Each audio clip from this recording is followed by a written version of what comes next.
Roses are red, violets are blue, Byzantines are purple. Welcome to part 2.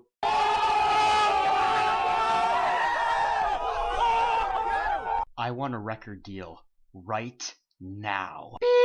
So when we last checked in with the Byzantines, it was 1054, and the Catholic West and Orthodox East had just decided that they were going to do their own things. Also during this time, the Byzantines had lost a big battle at Manzikert and lost all of Asia Minor to a new power, the Turks. The Turks then founded a state called the Sultanate of Rum, which translates to the Empire of Rome. Hi neighbor, what's your name? Oh, me? I'm the Empire of Rome. Really, that's that's funny, cause that was my dad's name. Huh, your dad has a stupid name. Wait, how are you gonna say that the Empire of Rome is a stupid name when that's literally your name? I want to supplant you as the primary power of the Near East. Whoa, okay, that was just totally uncalled for. Ow! Hey, dude, what the heck? Ah! World Star! So long story short, the Byzantines didn't really get along with their new neighbors, so they went over to the Pope and were like, okay, I know things are weird between us, but my new neighbor is literally the worst, so would you mind helping me get rid of him? Oh, dude, no problem. I'll call up some of my friends. We'll just go over there, hack him to death with our longswords, and then just drag his twitching, mutilated corpse out of your yard.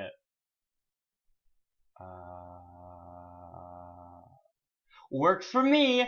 The Pope was all over this idea because he figured if he helped the weakened Byzantines, they would maybe agree to unite with the Catholic Church, thus increasing his own power.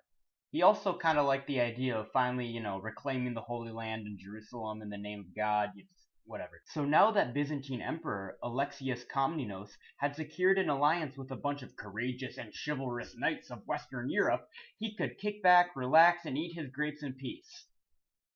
Well, that's where you're wrong! Turns out Europeans had gotten really hyped about the idea of leaving their villages or whatever and walking to the Middle East, and some people just couldn't wait for those slow nights to start. So, this hermit priest dude named Peter gathered up a bunch of poor people and started marching to the Holy Land. All these peasants with him were pretty riled up, so they pillaged 1 or 2 cities on their way before making it to Asia Minor, where they were promptly slaughtered.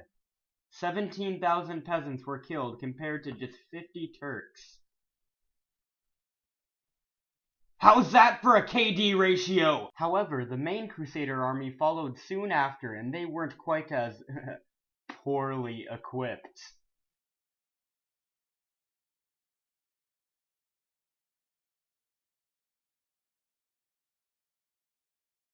That's socioeconomic discrimination. That word hasn't been invented yet. Oh yeah, you're right. The Crusaders actually made it all the way to Jerusalem and were generally quite successful. However, there was one problem. The Crusaders had technically promised to give back all the land they conquered to the Byzantines, and by technically I mean they swore on their lives while kissing Alexio's boots and receiving large amounts of money. But once they had all this land, they were like, why not keep it? So they did. This made the Byzantines pretty salty, so they weren't as nice to the West anymore. There were 2 more crusades over the next 100 years, and the Byzantines slowly got more and more annoyed with the not-so-shiny, not-so-chivalrous knights of the West, but the Crusaders really got on the Byzantines' nerves in 1204. Long story short, there was this dude named Isaac II who used to be the emperor of the Byzantine Empire, but had recently been overthrown by his brother.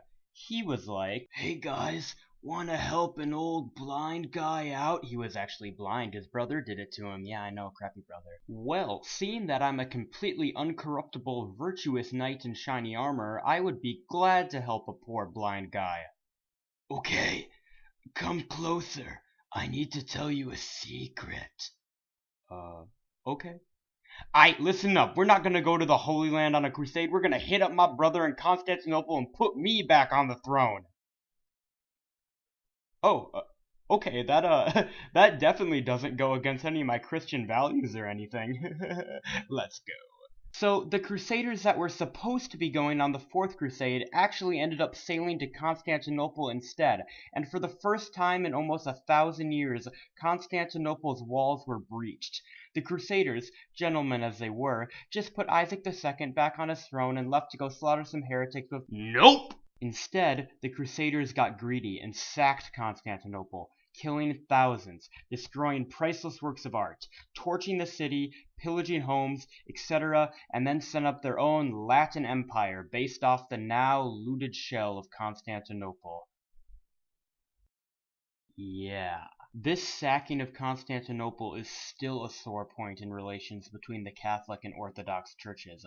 The Orthodox Church only officially forgave the Catholics in 2004, 800 years after the sacking.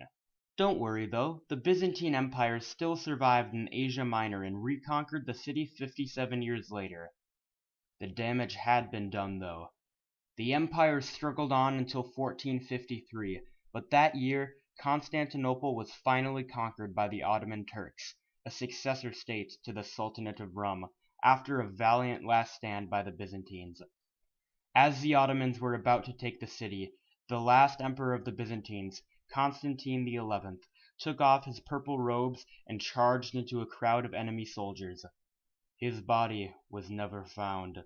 Wow, Connor, that's such a sad story. Do you know what else is a sad story, little Jimmy?